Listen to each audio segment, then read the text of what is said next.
Time now for our top international focus. Hafiz Saeed's Jamaat-ud-Dawa has been finally recognized as a terror outfit by the United States. Washington has also slapped sanctions against two Pak-based LeT terrorists. Amending Lashkar's profile, the US has added it to the list of aliases, also holding it responsible for the attack on the Indian embassy in Herat. After having declared Lashkar-e-Taiba a terror outfit, the US has now added its affiliates, including the Jamaat-ud-Dawa, to its list of designated terror organizations. Now the question is if the Pakistan government will act against these terror outfits that operate from the territory. The financial and leadership networks of LeT have also been targeted, and Nazir Ahmad Chaudhry and Mohammad Hussain Gill have been designated as specially designated global terrorists. The US has also added that LeT was responsible for the terror attack at the Indian consulate in Herat. In the past, LeT has claimed responsibility for the November 2008 terrorist attack in Mumbai that killed nearly 200 people and injured more than 300. Now that the US has officially designated the Jamaat-ud-Dawa as a terrorist outfit, what remains to be seen is whether the Pakistani establishment has the will to act against these terror outfits and its leader Hafiz Saeed, or will they continue to turn a blind eye to these terror organizations? Bureau Report, Headlines Today.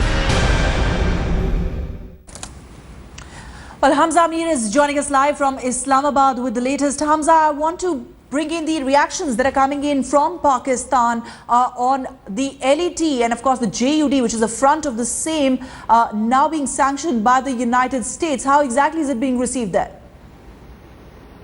Well, in Pakistan, and interestingly enough, the government officials have not commented on this. I've spoken to so many people since morning.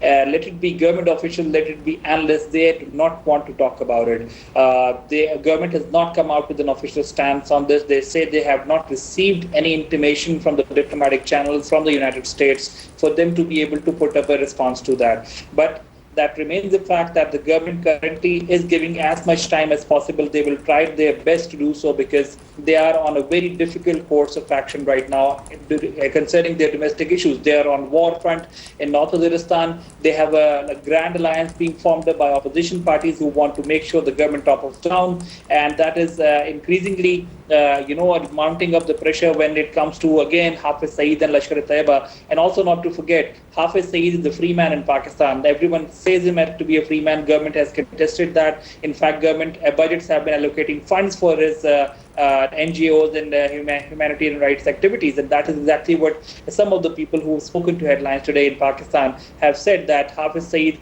is not Lashkar-e-Taiba. He might be Jamaat-ud-Dawa, but Jamaat-ud-Dawa does not actually work on terrorism activities. That there is no proof of that. That is why they do not declare him as a terrorist. Now, what Pakistan does going forward will have to be seen, because US pressure is something Pakistan cannot ignore.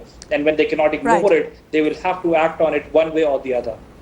Right, and of course there's financial squeeze as well from the United States. Thank you very much, Hamza, for joining us for now. In the meantime, a day after the US identified the Jamaat-ud-Dawa as a terror outfit, the Ministry of Home Affairs has welcomed America's decision.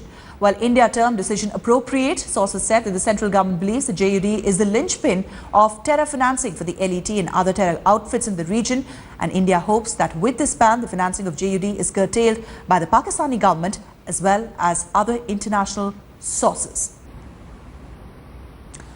Kamaljeet Sandhu is now with us on the phone line. Kamal, all eyes on how exactly India leverages as US tries to put a squeeze on terror organizations like the Jamaat-ud-Dawa.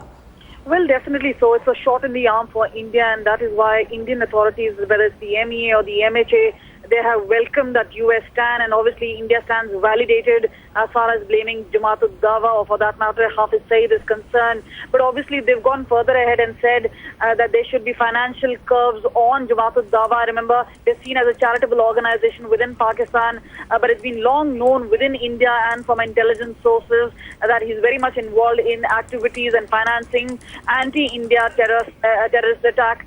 The biggest one being the 26/11 Mumbai attack, in which more than 200 Indians got killed. So yes, in that sense, they are welcoming this particular step. United Nations had done it way long back in 2008, 2009 itself. The United States coming and saying all this at this point of time is extremely important with a new change of government in India. But yes, will Pakistan really act? Will they actually go ahead and put Hafiz Saeed behind bars? That is something that Pakistan will really have to see. All right, we'll leave it there for the moment. Thank you very much for joining us. Kamaljit Sandhu there reporting from Delhi.